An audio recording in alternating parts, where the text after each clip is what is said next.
Since this is a public hearing, I will now open the hearing and Sherry, any public comment regarding revenue neutral here in the room?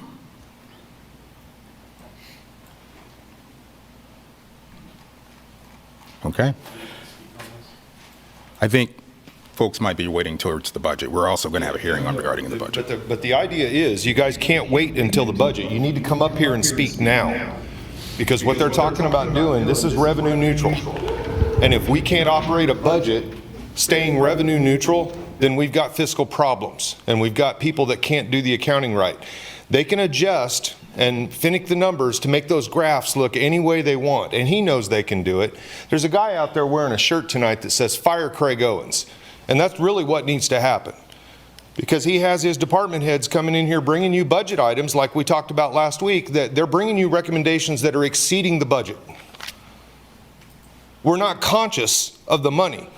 And you guys are talking about how easy it is to finance debt.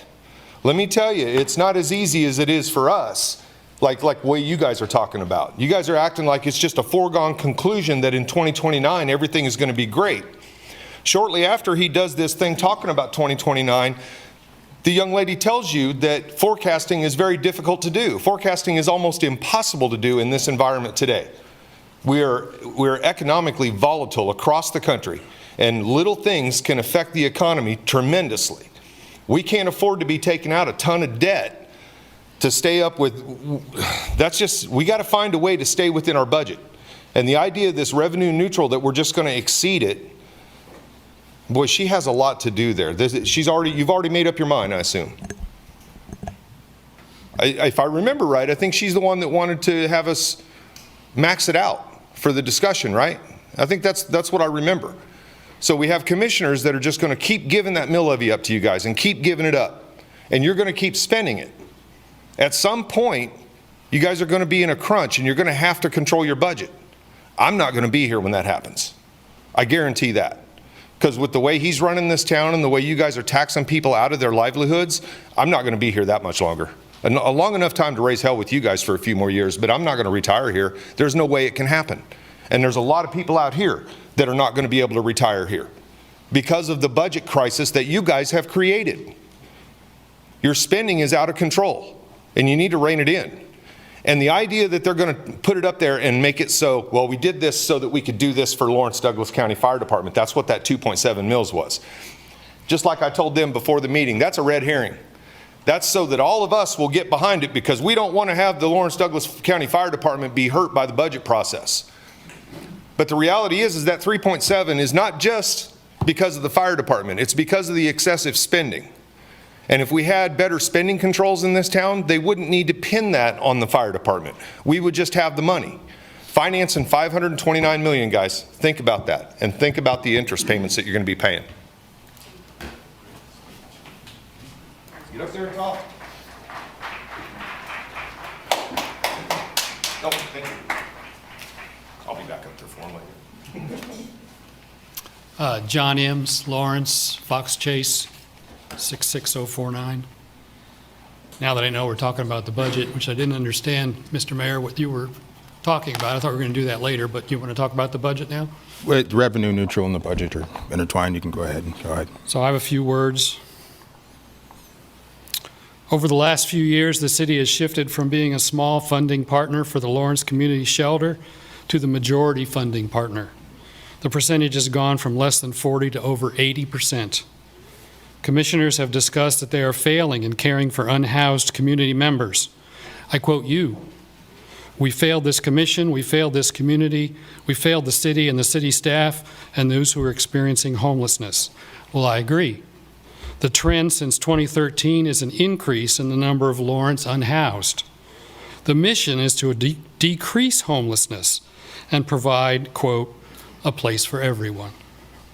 At the same time, the homeless solutions budgets have also increased. In 2025, the budget is projected to be $4.7 million. That's dollars, right? That is larger than the 24 budget, which is larger still than the 23 budget. The funding and number of unhoused are both increasing. This is failure. The number of unhoused is supposed to decrease, not increase. The mission of the Homeless Solutions has failed over multiple years despite getting ever-increasing tax funding. Recently, the LCS Board of Directors admitted that people are coming to Lawrence from out of the area and being serviced. Like a magnet, people seek free, low-cost services. Thus, expenses exceed funding. The tax increases being imposed on Lawrence citizens are also contributing to the homeless problem. Retired and lower-income people cannot afford to keep their homes due to property taxes.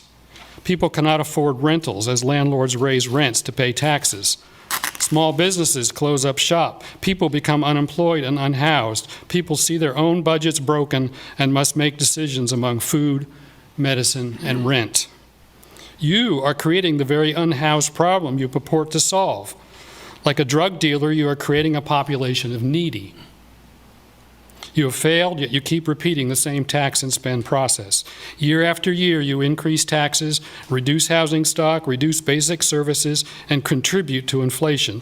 All the while, you create an ever larger, quote, rainy day fund, now up to 65% of the tax increase. You are pushing Lawrence citizens out of jobs. You are taxing residences out of homes.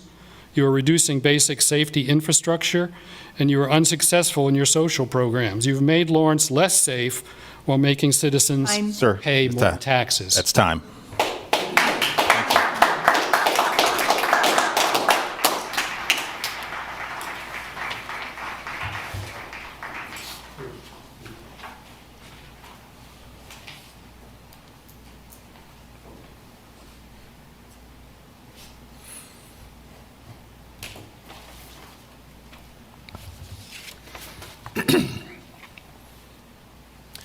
Thank you, Mayor Littlejohn and members of the commission. These agenda items just butt up against each other, so I don't know how you separate the discussions. Like everyone else, I just received my notice of proposed property tax increase. It shows that based on my increase in valuation and the maximum permitted mill levy, my property taxes will go up next year 20.42% above the revenue neutral rate. 20.42% increase 1 year. Less than a 9% increase in valuation. Without changing your mill levy, you would get a 9% property tax increase from me. 9%, almost 3 times the rate of last month's core inflation. Already, without a mill levy increase, you get a 9% increase from me. Your mill levy increase, combined with the valuation increase, makes it a 20.42% increase in 1 year. Now, my wife and I are very fortunate. We're financially secure, and we can afford that. I am not here to complain about my property taxes. I'm here to warn you that increasing people's property taxes by 20% this fall will not bode well for your earmarked sales tax initiative when voters go to the polls in November. I expect a big turnout. A smaller turnout would probably favor the advocates for the sales tax prevailing. But you get a big turnout in the November election, and the folks that are going to show up are the folks that don't show up very often. And that's going to skew the outcomes in November. I think you jeopardize the earmarked sales tax for homeless programs, which I think I want to support. I think I know how you're going to spend the money. I supported the sales tax for the Housing Trust Fund. I was on the committee that initiated the Chamber's policy. I openly supported the initiative. Hard for me to do that now for this new tax increase. I had a pretty good understanding of how the money was going to be spent from the Housing Trust Fund. I don't have as good understanding of how the money is going to be spent for the homeless programs. I've read the plan. I still have no idea where the money is going to be spent. And I think that uncertainty combined with increased taxpayer agitation over a property tax increase will be to your detriment. Thank you.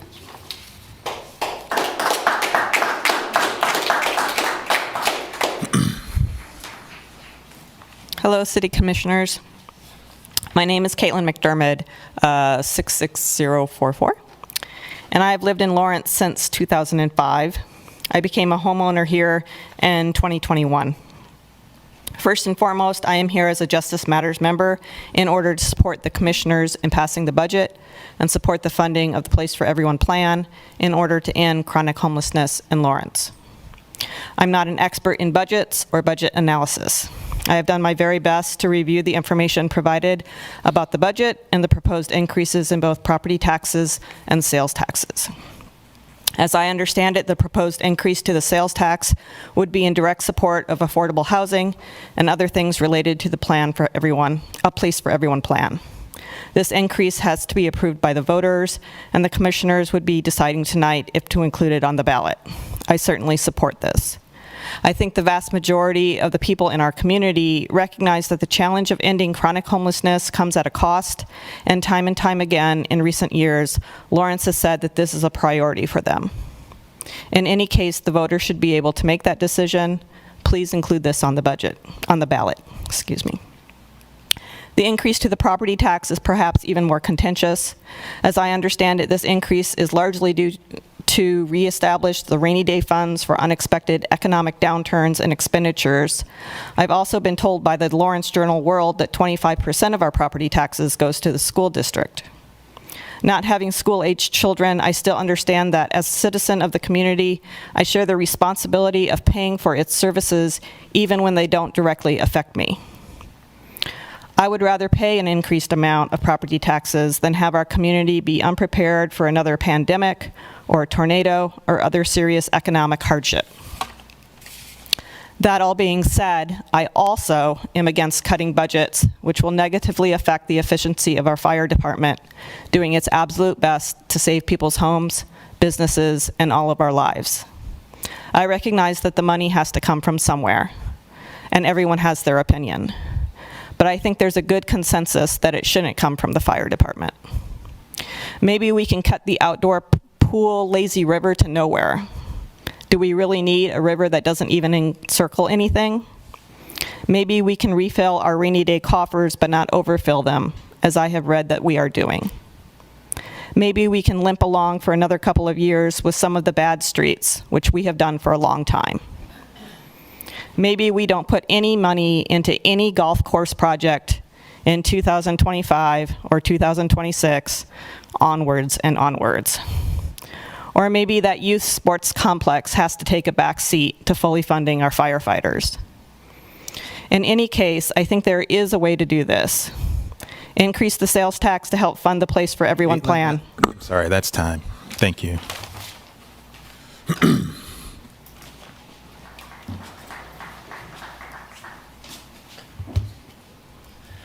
Good evening, Commissioners. Thank you for your attention. My name is TJ Everett. I'm a lifelong resident and a 7-year member of your fire department. First, please let me apologize. The public comment I made to you last month ran into overtime, and your grace in letting me try to finish evoked criticism later that night of double standards. I want to do what I can personally to not put you in an uncomfortable situation because I value the work you do, so tonight I will adjust my actions. I'll be frank, this is my hot take. Mr. Owens is intentionally framing this budget issue in a way that is misleadingly focused on fire truck staffing and the mill levy.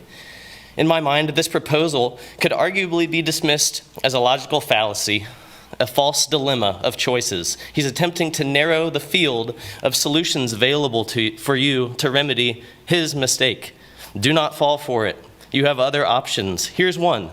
We could draw $2.7 million from our savings account that has a balance of about $22 million. After all, safely staffing fire trucks for 1 year while we recover ourselves from a foolish budget projection seems like an appropriate use of savings money to me.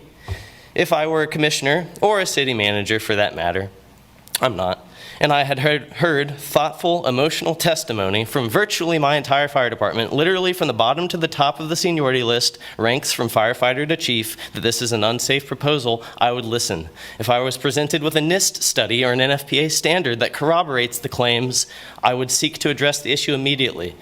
Make no mistake, this is a whistleblower situation. My safety is being threatened by management. I ask you commissioners to ask yourself, what would cause you to reconsider your commitment to public service? What would the final straw be? Some past politicians have shared that their final straw was when they felt that their safety was unduly threatened, a matter of basic trust being broken. Just as in a relationship, I'm willing to put up with a lot of crap if I feel like the other person still actually cares about me. But perhaps you too have been in that relationship where you realize that you're not really valued the way you thought you were. And that's how Mr. Owens' proposal makes me feel. I've realized that my well-being is a secondary concern to him as he uses our safety as a pawn in his budget chess match. Commissioners, my request to you is this: do not be timid with this man. Please listen to us and your community and then exercise the power that the voters put in you to tell Mr. Owens to change his tune, to stop insulting our intelligence, our evidence, to not take our trust for granted as he throws our safety around like a political football to garner support for a mill levy increase he can't pass by itself. This is about the principle, and the resolution of it is in your hands. Thank you. Hear, hear.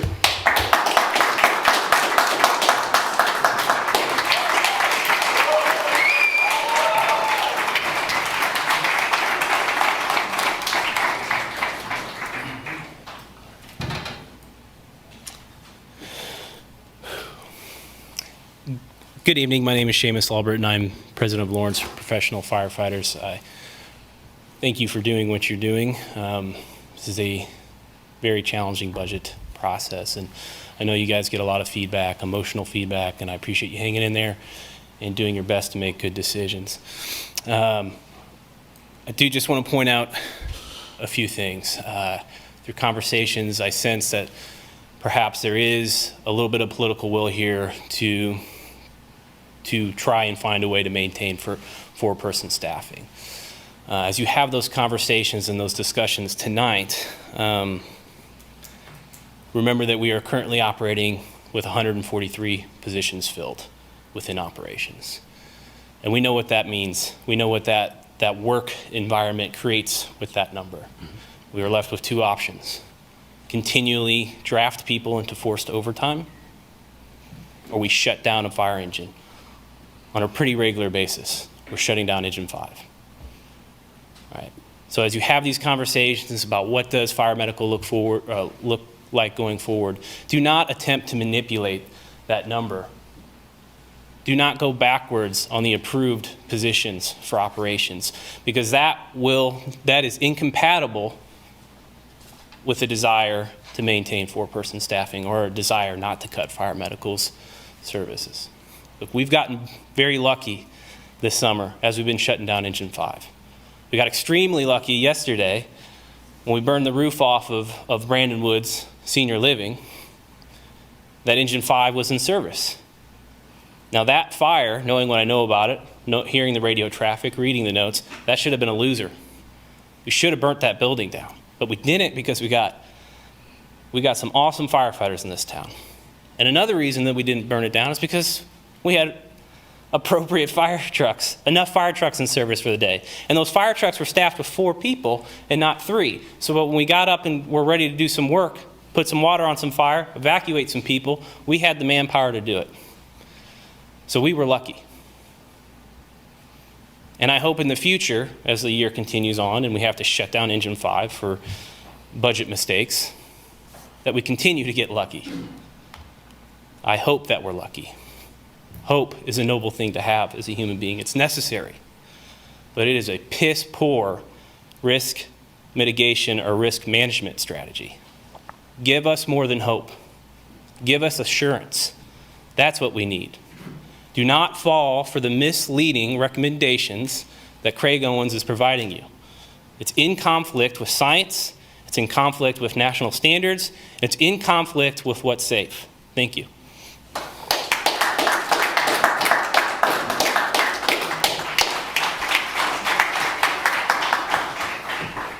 Where do we start? It's no coincidence that the first thing that come up on the agenda over there was we're going to protect our own nest. We're going to make sure that everybody has a job and the salaries, and we can give everybody a raise. That's backward thinking.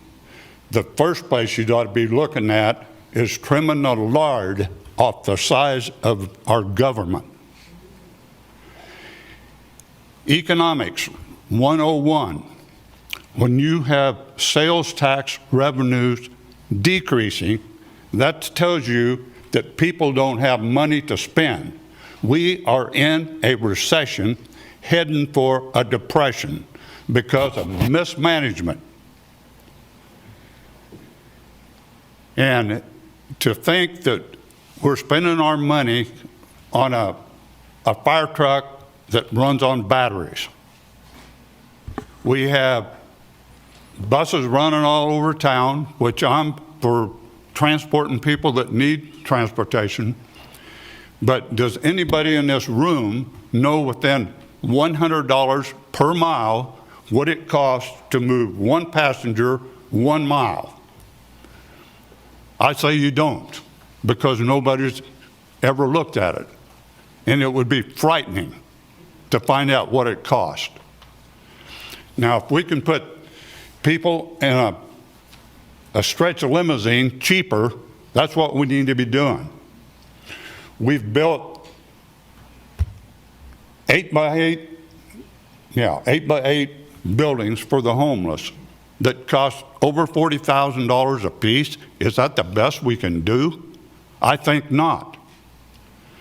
Anytime you subsidize anything, the problem gets bigger. We subsidize affordable housing. We subsidize homelessness. Well, we've increased homelessness 18% this past year. Wake up, people. We can't afford what you're doing. I'm with Michael. This guy needs to be fired. And we have to get backbones bigger than a jellyfish. Sometimes you just have to say no. The idea that you can raise taxes when people are struggling. They can't afford to live in this town. Look what's happening over at the Legion in the last 20 years compared to this place. If God wants to give an enema, this is where he's going to stick the tube. Time. Thank you.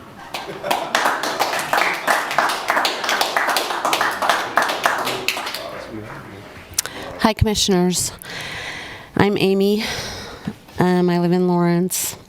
So you raise taxes, and then our rents and mortgages and everything goes up. I literally have senior citizens telling me they think you're going to tax them out of their homes. I mean, is it the New World Agenda, the New World Order? Is that the agenda? You guys are just going along with that? Because that's where we're going. You won't admit it, but you know it's true. People are going to be having to get rid of their houses because they can't stay in them, and then Vanguard and BlackRock, they're going to buy them up. And then here we go with you'll own nothing and you'll be happy.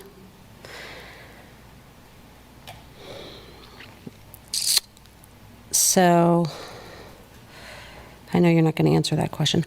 I've lived in my house for 15 years. I rent. For the first 12 years, they raised my rent maybe 4 times by like $20. In the last 3 years, it started with a $60 a month raise. Last year, it was $50 more a month. And this year, it's $50 more a month. Because you guys keep raising the property taxes. That's why. People can't afford this.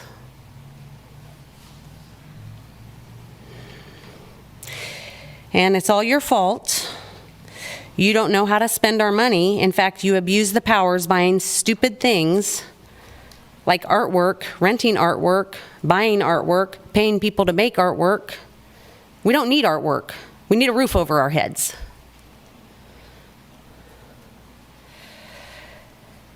So I had to get my car fixed the other day. It was $6,000.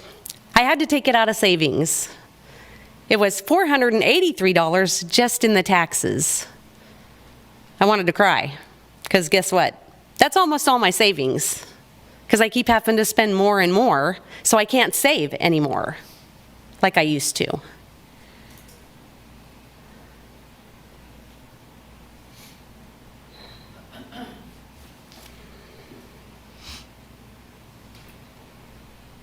I don't think you guys know anything about that stuff I'm talking about. You probably save money just fine. Probably don't have a problem owning your houses and paying the taxes. It's disgusting. It's ruining our city. It's actually ruining our whole country, this kind of stuff, because of people like you up here doing this stuff. You need to think about this kind of stuff. Our homeless is outrageous. Yep, I'm done. Thank you.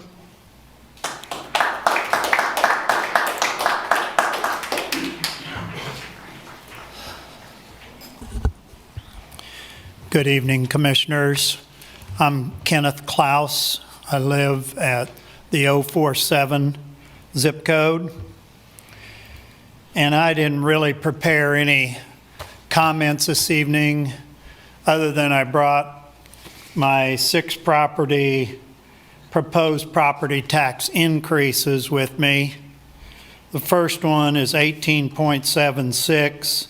The next one is 26.3. I'm talking about city. The next one's 28.78%. The next one is 26.74%, 19.35%, and 23.25%. These things are ridiculous, property tax increases such as that. We need to stop and think. We want a nice community. Yes, we all want a nice community, and we want good services. But let's focus on the necessities. Let's get right down to the bottom of what is needed. Because I see a lot of excesses, as you've already heard. And I have a story I'd love to tell you over a cup of coffee, how I got my apron on my street repaired. But I'm not going to go into that because that's such a crazy process. I can't believe the waste. But anyhow, it's kind of like the national debt. You know, it's out of control. So that doesn't mean we have to go out of control. Stop and think about what is really essential in our community. Back off of a lot of giveaways and expectations, because the more we do that, the more it's expected. And I just appeal to you to think about what budget would be appropriate. I don't think even a neutral budget is necessarily appropriate. I really think we ought to be considering how we might reduce the budget. And I know that's an unpleasant environment, but I really think you need to stop and think about those things. Thank you.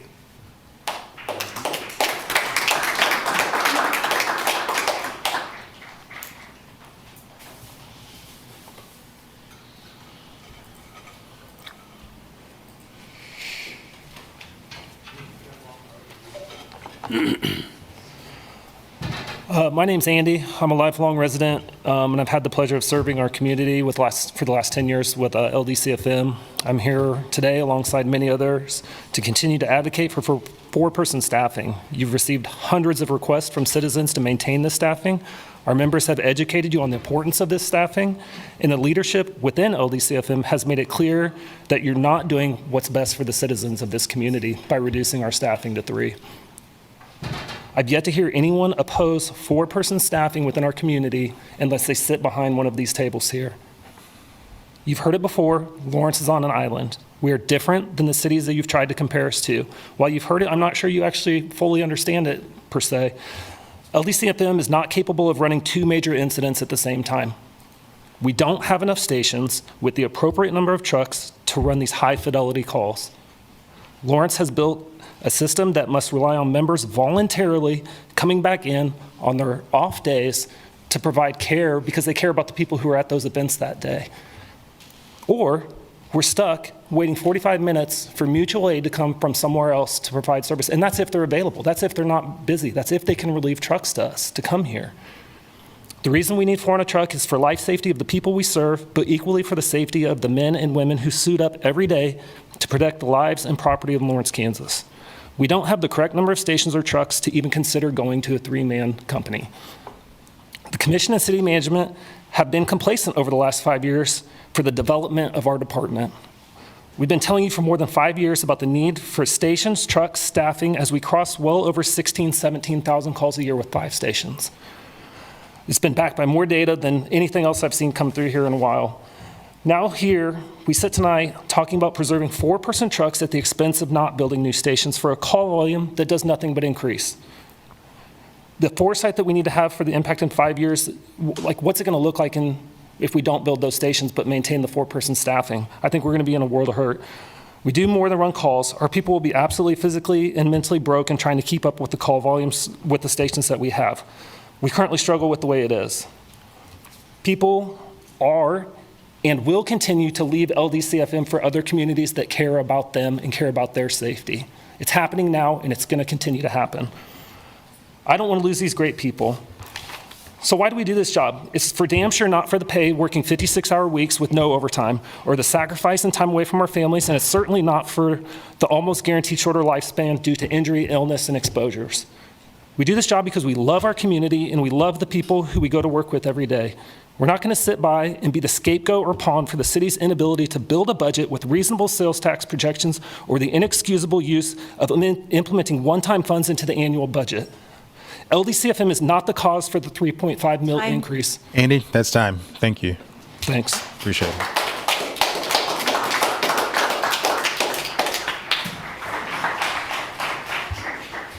Hi, I'm Chris Flowers. I missed the first part of the meeting, so I don't know what all's been discussed, what has been discussed, but I fully support keeping 4 people staffing as opposed to going down to 3.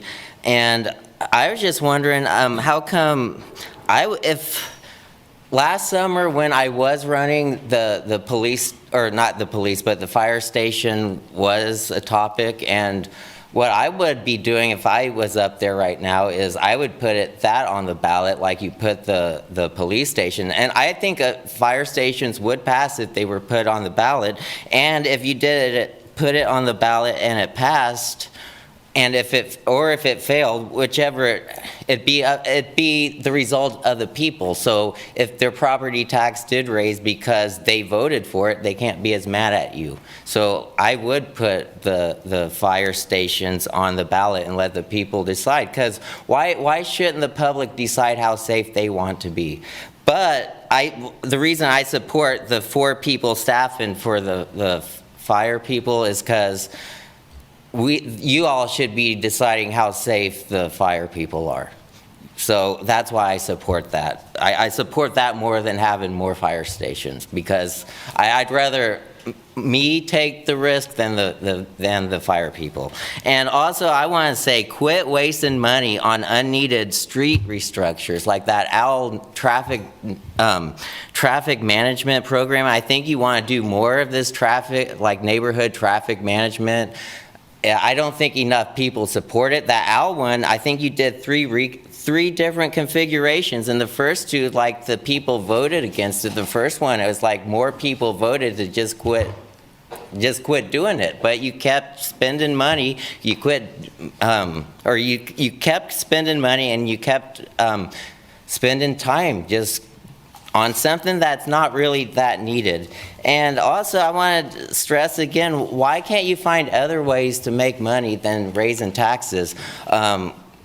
I've said it, I've suggested it before, but like how we name streets, why about naming buildings. KU, I mean, they get people to donate and then they name buildings after them. Why can't, I mean, can you name the new police or the new fire station after someone? Is that a possibility to be on the table, that we find other ways to like supplement some of what we're spending on naming rights, or just finding other ways to make money? So, and y'all do need to think about when you raise taxes, it does have ripple down effects. So thank you.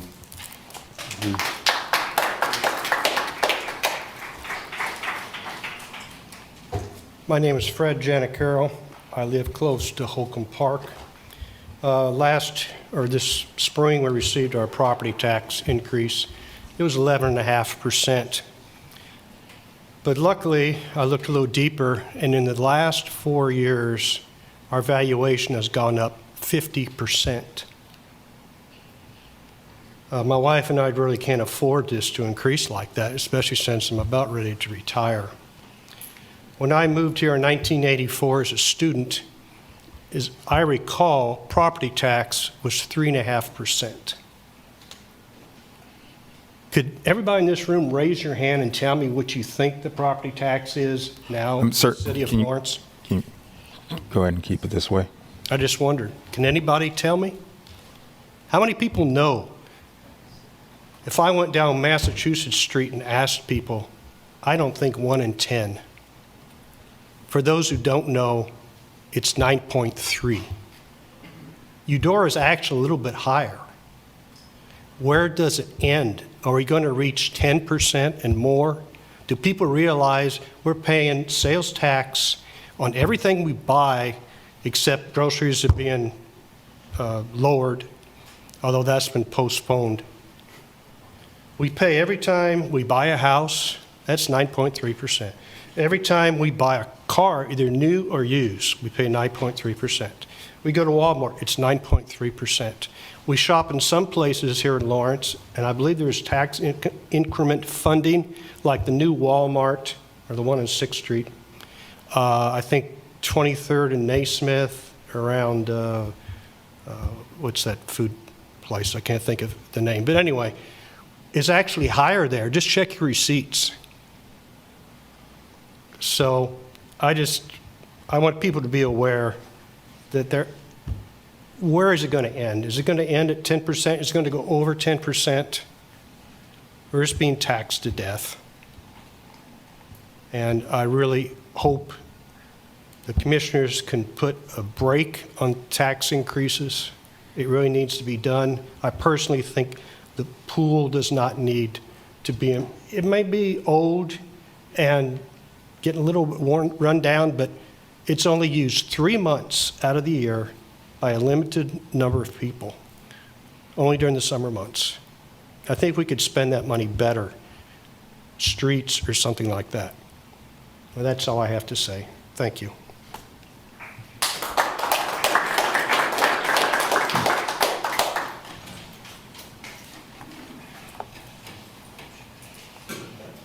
My name's Brian Farley. I started a little group last year. Excuse me, sir. Can we go ahead and keep it down in the room, please, while other people are talking? Thank you. Thank you. I'll just start over. My name is Brian Farley. I started a little group called the Douglas County Taxpayers Association last year. I came down for the city's revenue neutral budget hearing. There might have been 5 people down here last year. Now, obviously, there are a lot more people who understand that we have a problem here. I know a lot of people have spoken eloquently about what they consider the issues to be. I tried to do the same thing last year. My belief is that the budget is controlled by the city, and therefore the city manager. The city manager is controlled by the city commissioners. As taxpayers and citizens, our recourse is through elections. I know that Commissioner Deaver was elected, I think, largely on this issue. I believe that Commissioner Larson has maybe come around to the idea that, taxes are maybe causing, problems for people. We have another election coming up in a year, and that's what our focus is going to be. Right now, our focus is with the county, but it will be with the city, and after that, the school board. So I just want you to understand that we know that that's our ultimate recourse, and that's what we intend to pursue. So I, would hope that you understand that people are at that point. That, from my perspective, the people who are being driven out of the community, people who can't afford to buy a home here, young people, they have to make a choice. Do I stay here or do I go? Families that can no longer be multi-generational, senior citizens that have to leave. If we don't care for the lowest of the people who are contributing, then we have failed. And that's all I have to say. Thank you.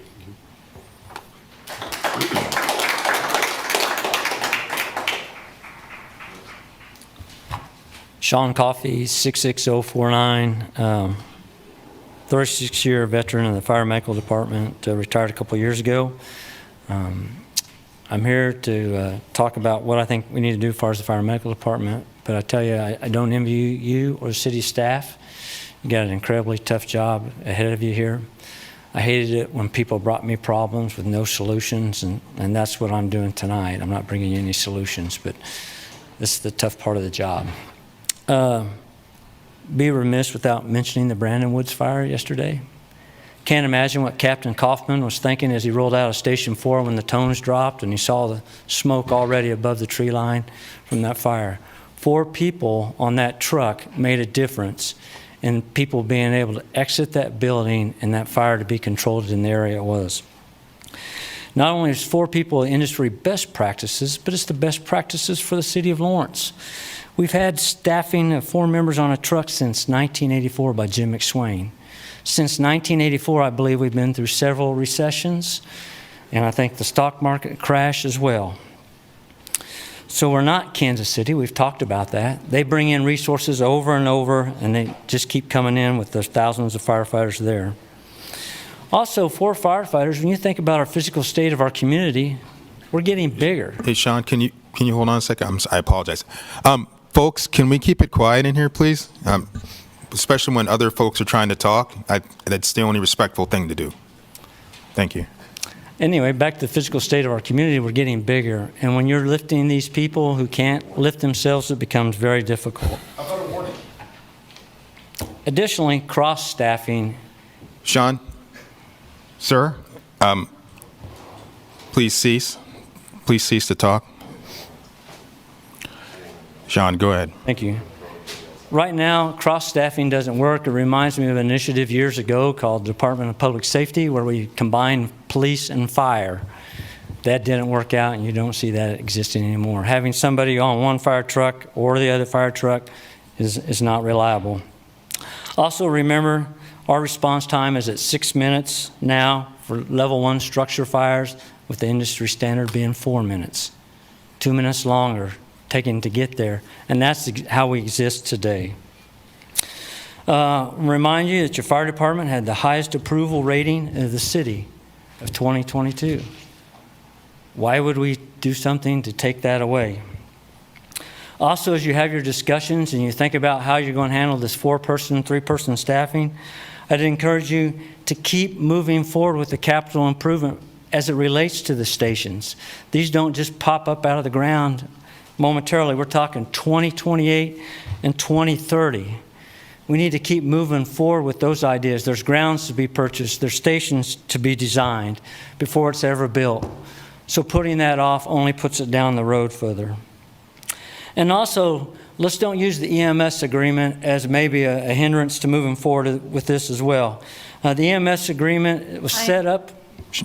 Thank you for your time. Thank you, Tom. Thank you, Sean.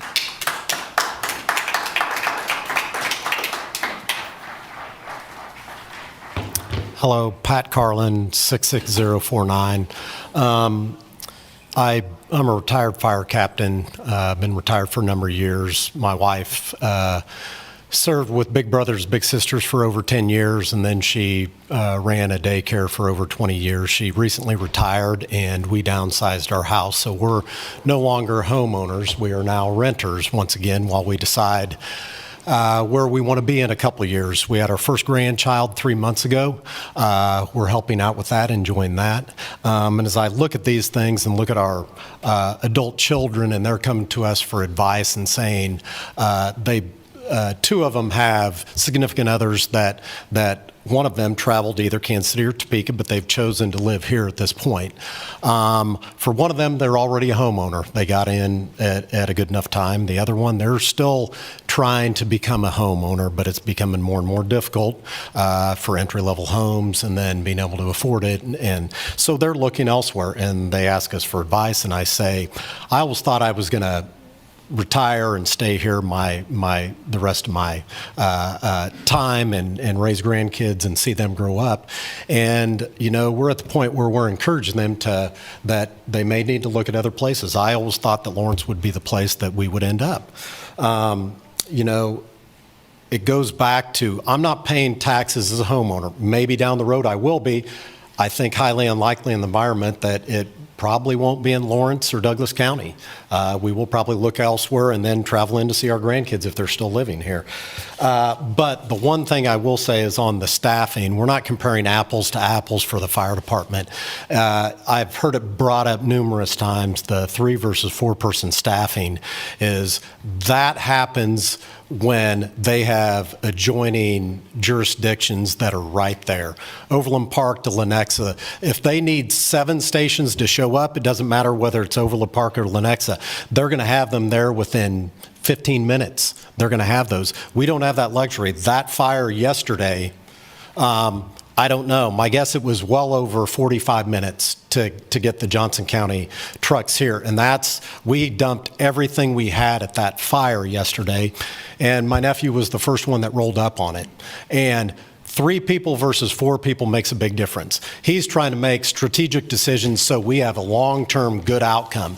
If he has an engineer that stays with the truck and starts pumping that means him and one other person are trying to drag a 2.5-inch line to put out that fire. He's not thinking big picture. He's huffing and puffing thinking task-oriented. So when it comes down to it, that's my focus, and it's very small-sided to go 3 to 4 person staffing. I think we need to have a long-term plan to address all these issues and the property taxes. That's time. Thank you.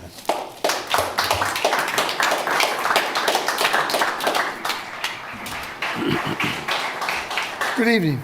I'm Tom Hornick from 66049, and the only reason I'm here is just because it says notice of proposed property tax increase in public hearings. First off, I wanted to tell you, this is the first time I ever had to add up my own property tax bill. I've never had to do that before in my life. And the second thing, my taxes this year coming up, according to this, is going to go up $500.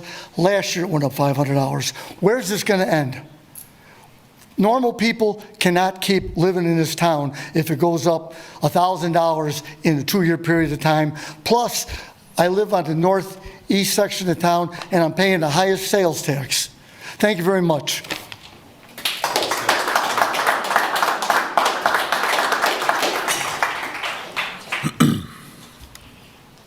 Hello, my name is David Sherman. I'm a lieutenant paramedic with the Fire Medical Department. I've been on the department coming up on 28 years. During that time, you can kind of get a voice in the back of your head, and that voice will ask you, what if?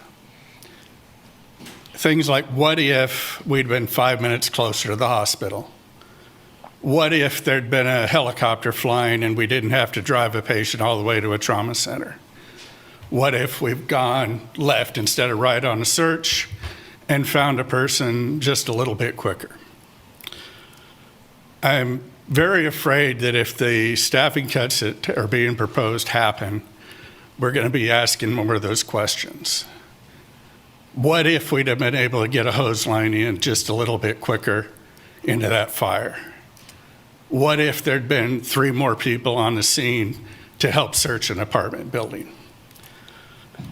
I'm getting close to the end of my career, And I really hope that the people coming up behind me don't have to ask those questions. Thank you.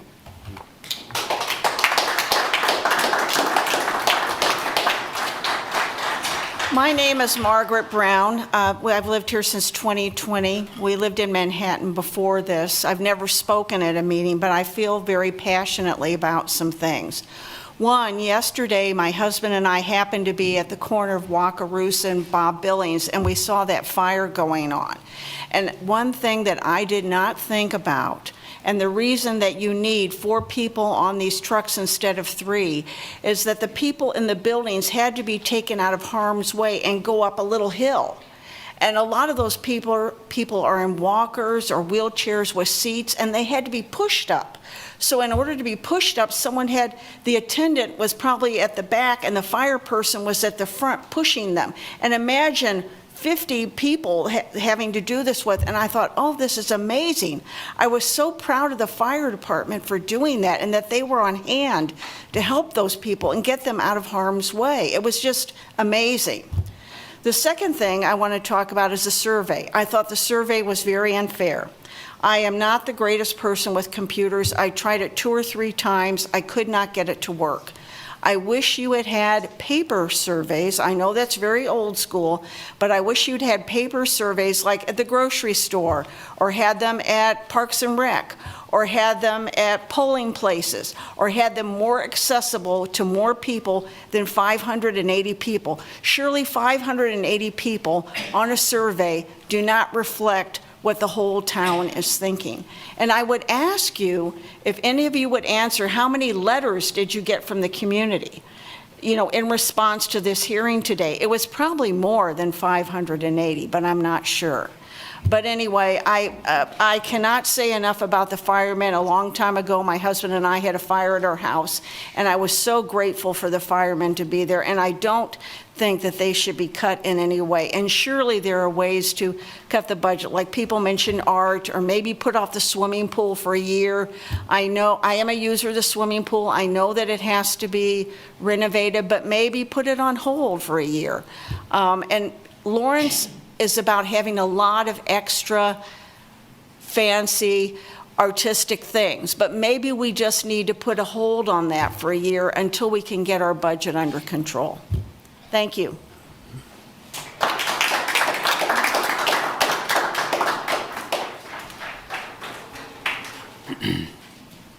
Hi, my name is Patrick Webb, recently retired, and we've lived here about 20 years. And I think my impression of city management is that it may not reflect what the values of the town is so much, especially for people who have been here for 20, 30, 40 years. It seems like the composition of the city has changed over the last 20 years since we've lived here. We have a lot of people you've heard about that property taxes are becoming an issue for them, especially if you're retired and you're on limited income. But your taxes keep going up. If you intend to live here the rest of your life, it doesn't do you any good to have a more expensive house. And it's putting a big burden, and it's kind of maybe shifting the population. I mean, what's the goal of the city? Is it to create another Overland Park? That's not what Lawrence is. When we moved here, we loved the city. It wasn't overpopulated. Traffic wasn't bad. Services were good. I think the city is doing some very good things as far as infrastructure, things like that. But I think maybe losing sight of what's really important. I mean, what's important to average citizens, I think, is safety, security, recreation, parks and places like that to go. What are the 3 things we're proposing to cut? Firefighting, parks and rec, things like that. And if income is a major issue, why are we giving tax cuts on projects that are like luxury housing and projects like that? To me, you got to, let's support projects that are actually creating affordable housing. Another thing is there seems to be a lot of focus on growth. This town is growing like crazy. It has been for 20 years. We don't need to promote it. The bigger this city gets, it's turning from a town to a city. The bigger it gets, the more problems we have, the more infrastructure we have to support. So yeah, we get more tax revenue, but what does that cost us to the average citizen? I think we need to be putting more money into parks and recreation and maintaining our our civil services. So, thank you.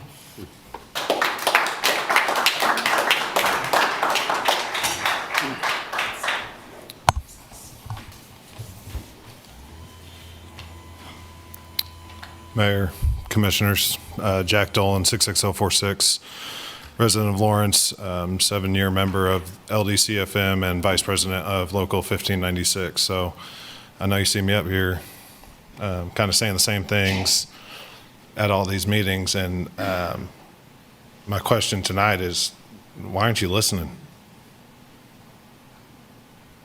How is 3 men still on the board? And not only that, putting it on our backs, putting the mill levy on our backs. Heard fire chiefs. We've had our previous fire chief in here right now just came up and talked. Adamantly denied all this. How is this still on the board?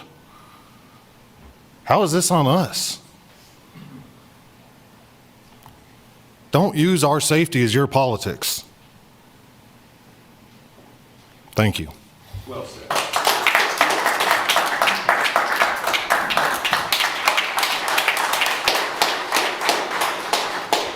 My name's Kevin Anderson. I moved here with my wife in 1997, actually to help start a church here in Lawrence.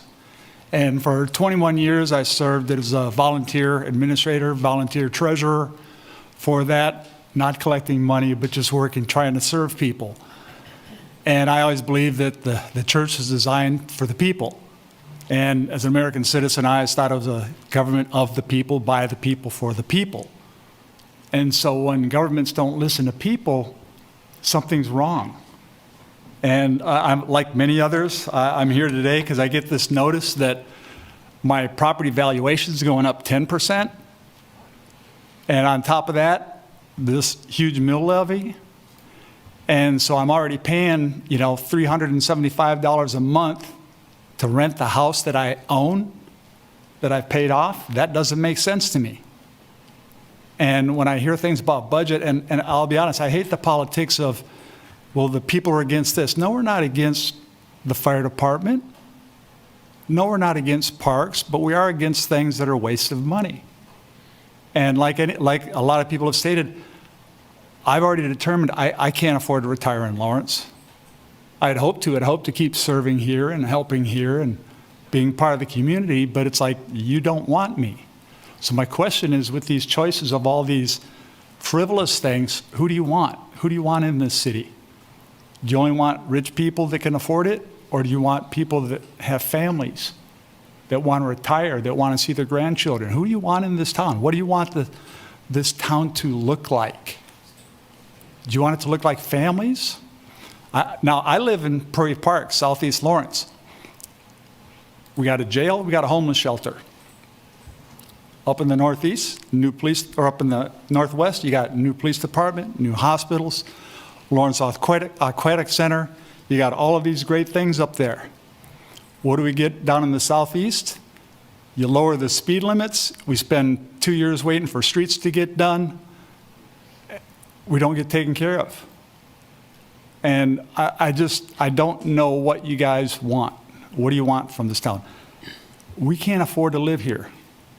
So what families do you want? I'm guessing none of you live down in Prairie Park because everything's going up to the west side. So I'm thinking all the political people live somewhere else that gets all these benefits because we're paying for them, but we don't get them. And we have the Wakarusa Fire Department down there. It's a good thing we do. It's a good thing we got the fire department up here in Haskell. I needed them for my house a few years ago. They serve our community well. But don't use them as a stick against us. That's wrong. Thank you.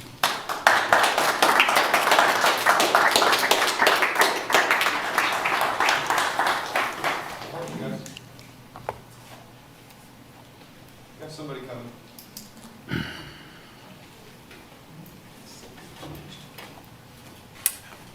Good evening. I'm Jeff Lockhart from the 047 area. My taxes went up 20%. That's ridiculous. It went up that last year, the year before. I'm paying $1,200 more a year in my taxes. That's ridiculous. You are driving us out of town. Why aren't you listening to us? Well, we're here tonight, and you can see we've got a lot of people here tonight, and they're asking you to do a better job. We're asking you. I'll make it short and sweet. Thank you. My sister just moved here from Arizona. Her taxes were really low. She moved here to be closer to me. And you're driving her out of town. You guys do a better job. And as far as the fire department, yes, that's below, 3-man crews down below the national standard. You know what you could be asking for is a lawsuit. You could. Do a better job.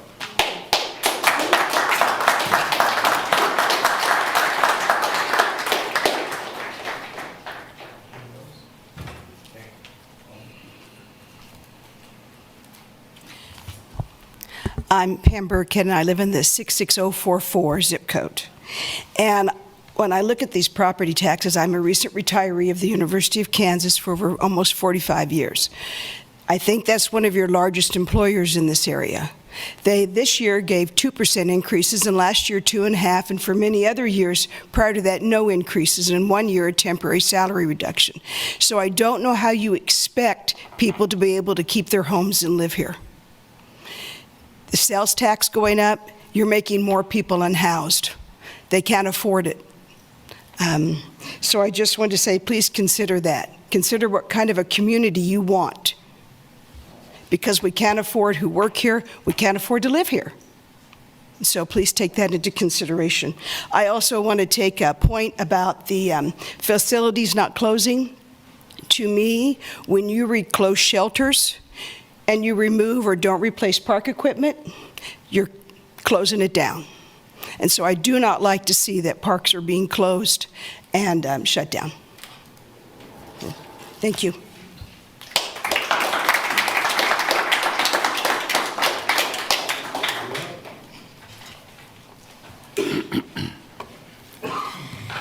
Good evening, Mayor and Vice Mayor and Commissioners. My name is Elise Higgins, and I live at 66047. And I just walked in, so I'm a little out of breath.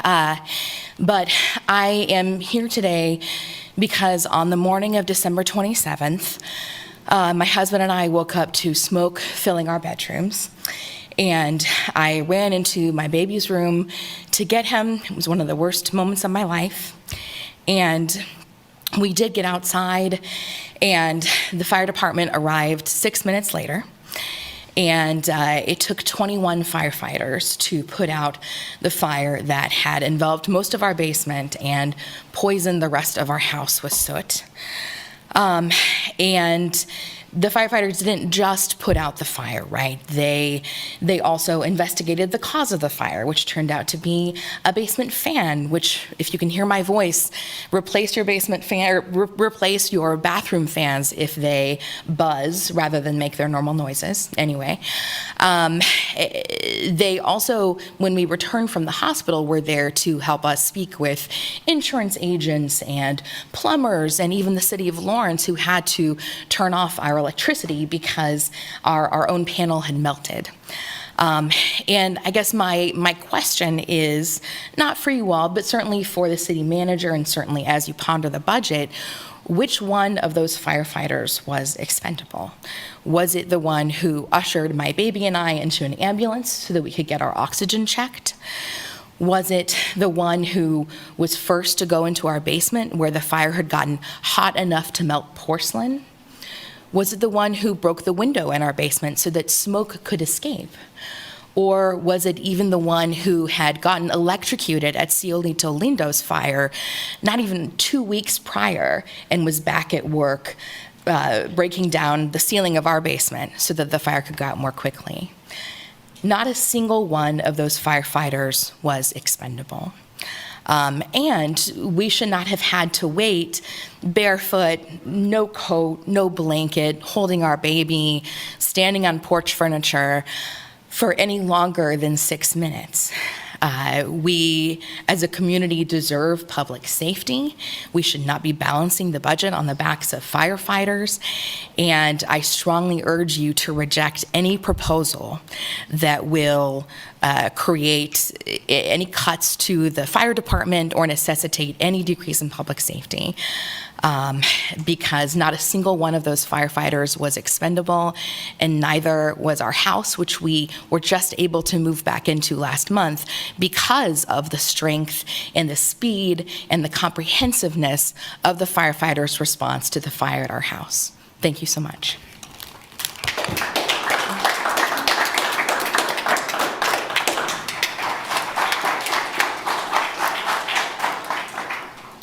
Okay, Sherry, any on Zoom? Julie Jones.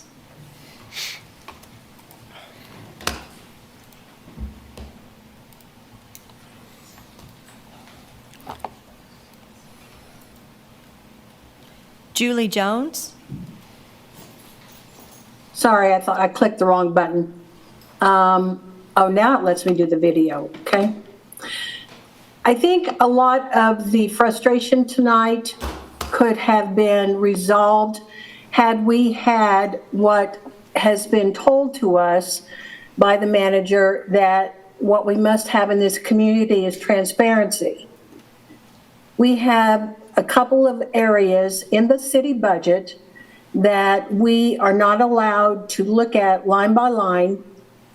And when we request that information, we're told that you don't have to give it to us. So where is that transparency?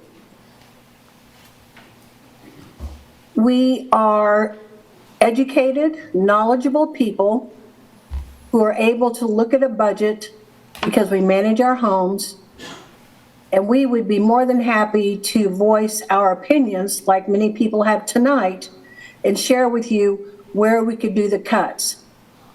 I feel like this city, they're trying to turn it into the land of Oz. And they want it all run by one individual. And we are just supposed to be happy and wait for the fairy godmother to show up and take whatever's given to us. It's unbelievable. And the more I research and the more I look, the worse it gets. You guys have got to stand up to him. I don't know why there's two of me up there. You have got to stand up to him, because otherwise you are going to be voted out. Thank you. Melinda Ball. Hello. And my zip code 66046. I wasn't fully planned to talk, but what's really gotten to me is it wasn't not too long ago that Lawrence was trying to encourage and recruit, it seemed like, senior citizens to either stay or come to Lawrence. And I mean, personally, my mother is about to retire, 40 plus years of being a geriatric nurse. It is really disturbing to feel, at least in a way, I have no proof, but it feels like a bait and switch on quite possibly one of our most vulnerable populations, the elderly, the seniors, the retirees that have worked their life and have, you know, they have a limited budget when it comes to a certain time. So it seems haphazardly just to increase taxes when, you know, budgets can be met. They can be allocated appropriately and executed in a right way for all. And also, as a member, just a little side note, as a member of the Save the Wakarusa River Valley, I think trying to come up with a solution to some of this. Flooding is very expensive. So we talk about the rainy day fund that we have as a community, and the need to keep adding to that rainy day fund. I can only provide one solution to that, at least, and that is to really be more strict on where you develop. You know, floodplains are essential, and flooding is very expensive. It's around $25,000 of damage is what FEMA has quoted just for an inch of water. So that adds up quickly, and we will flood, and that will cost our taxpayers. So thank you.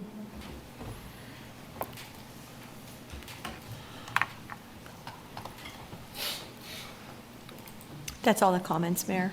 Okay. All right. Let's bring it back to us. You have one more. Sure. Go ahead. Thank you. I just walked in and serving at a food pantry. Thank you for listening. My name is Mary Elder, longtime resident, live in southern Douglas County. We have 160 acres there. Longtime, now retired medic, volunteer firefighter. I wonder, has your staffing considerations included possibility of having to take a unit completely out of service for the better part of like a day? In EMS, we live in the world of unexpected and recalculation. You show up on scene and it's like, I didn't know this was going on. Like a hazmat incident, maybe they end up having to be on standby for the better part of a day. They have to spend a lot of time being decontaminated. There's a lot of volatile stuff that gets transported these days by truck. If you wanted to look at hazmat, it's a pretty deep rabbit hole. Other standbys, I remember talking to the crew who did the explosion that happened years ago in Kansas City where firefighters got killed. That ambulance was there for hours. And other things like, say, debriefing, for example. Most EMS people have calls they will never forget because there are scenes that are so emotionally charged. And I worked the police helicopter crash in December '92. It's a call I will never forget. And as soon as we finished, the supervisor said, "You guys are out of service. We're bringing in the debriefing team." And during the debriefing, there was all of us that had responded, fire, EMS, it was a big circle room full of people, talking about the call and just talking each other out, and you know, he saw that, and it was helpful. The debriefing is very helpful. I've had a difficult call without debriefing, and it makes a difference, but you have to take a unit out of service for that. And if we're already doing staffing cuts, there's no room for this unit has to be out of service because 10 people responded and this unexpected thing happened. And that, of course, leads to calling in people, which you did yesterday, and they did a wonderful job. Exhaustion. Have you tried to function when you've been up for 2 days? I had a 42-hour shift that didn't quit at a normally slow area. And let me tell you, the last 2 patients, thank God they were not critical. There's no way I could have done an IV. I had no coordination. My speech was slurred. What if I'd gone home and an hour later, after finally going to bed, they have a major call-in? You cannot make critical decisions that affect the lives and safety of everybody if you're exhausted. It doesn't work. Thank you. All right.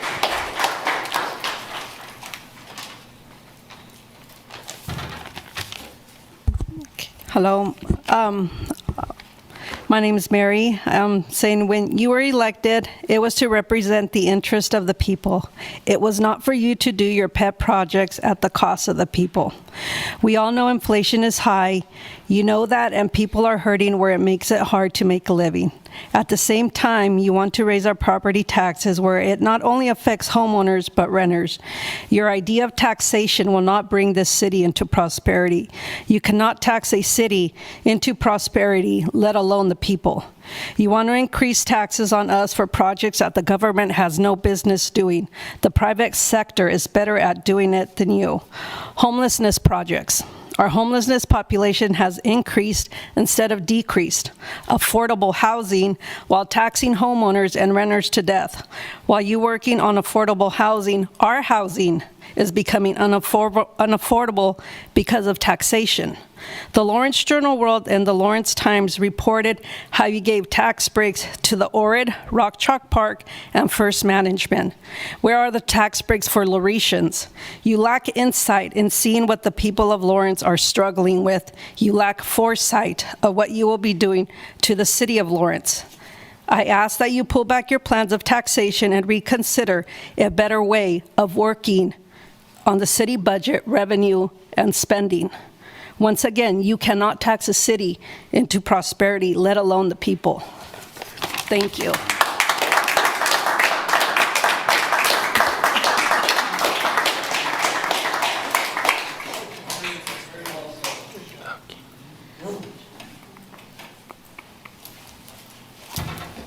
Hello, Commissioners. My name is Rhonda Hutton. I did not plan on speaking, so I don't have anything prepared. I would say I am in agreement with most everybody that's come up here and spoken. I'm a solo parent. I've raised 2 teen boys here in Lawrence for the last 10 years, so I know a little bit about what it means to stretch a dollar and make things work. And I don't feel like I'm being represented by the City Commission. My mortgage went up last year, $100. It's going to go up again between trying to figure out health insurance, food. Most of my neighbors are deciding whether they can buy medications or food, or pay their property tax bill. I don't see the benefits. Where I live, we haven't been able to use the parks around our home anymore because of safety issues. I can't ride my bike down the trails, loop trails, Bircham and Shaw anymore. There's just been too many incidents. And my property taxes keep going up and up. I don't know that I'm going to be able to afford to stay here. I always joke about retirement. I'll probably be working the lunch kit for my own funeral and digging the hole myself. I don't know when I'm going to be able to retire, but I don't feel like the commission is listening to the majority of constituents. I don't feel like most people don't have time to come down here. We're raising families, we're working second jobs, we're running businesses, and I don't feel like we're being listened to. You cannot promise affordable housing and price everybody out of their homes at the same time. I haven't had enough time and energy to delve into the budget like so many of these people have spent so much time doing that I appreciate. But when I see things like $30,000 spent on a drone show that never happened, and then we don't even get the money back, and we're just going to loan it to them for a bit, I mean, those things make no sense to me. I feel like there's no common sense, responsible spending, and we have to we have to stop the spending. What kind of town do we want here? Do we want another Overland Park like people were saying? You don't want families here? People that are contributing here? It's not working. What we're doing is not working. And there is a lot of anger in the community that I don't think you guys realize because they don't have the time to come down here. You know, people are struggling. And I just want you guys to really consider. Time. Time, ma'am. Thank you.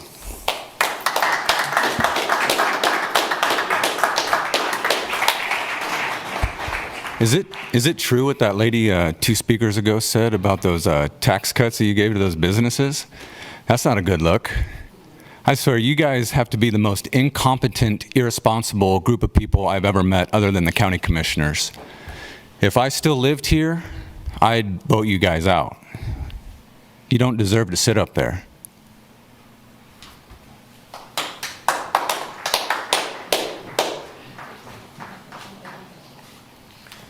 Hello, David Baston. I totally agree with what pretty much everybody has said. I know I would just recommend that you start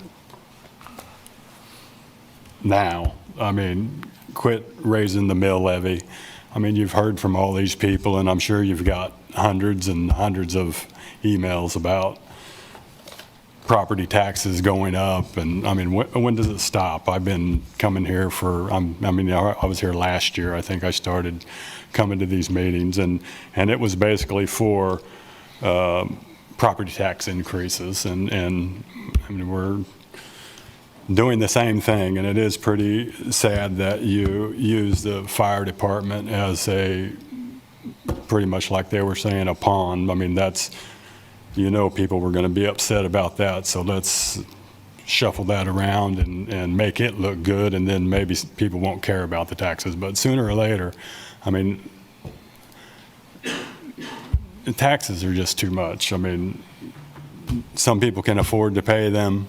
I mean, we can't just keep spending. We've got, like they were saying, a rainy day fund. Most of those amounts are way above what your policy states. I mean, there's tens of millions of dollars in there over and above the 60 days that you need to have. Why can't some of that money be put in here and relieve some of the tax burdens that we do have, and fund the fire department, fund the police department, services that people actually do need? I mean, some people think you need this, you need that, but I mean, stick to what government's actually about, and not, yeah, it's way above what I get paid for. So, but I just wish maybe we can start now and not exceed revenue neutral. Start there. Yeah, I'd like it to go under that, but I mean, please listen to the people, and I mean, people are hurting. Can we please help them out? Thank you.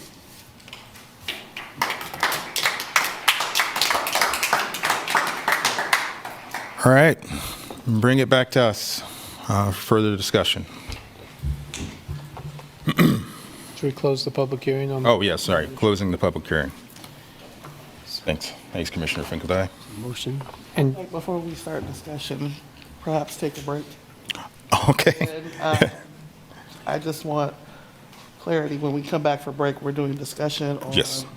just revenue neutral. Revenue neutral. or Revenue neutral, because we're going to have another, since it's outlined here, we're going to have another Gonna public reopen the hearing. hearing. Yeah, for budget. So it's just going to be on revenue neutral. Yes. I need a break. Okay. 10 minutes? Yeah, because we'll probably take it Oh. up. All right. Yeah. Be back at 7:47.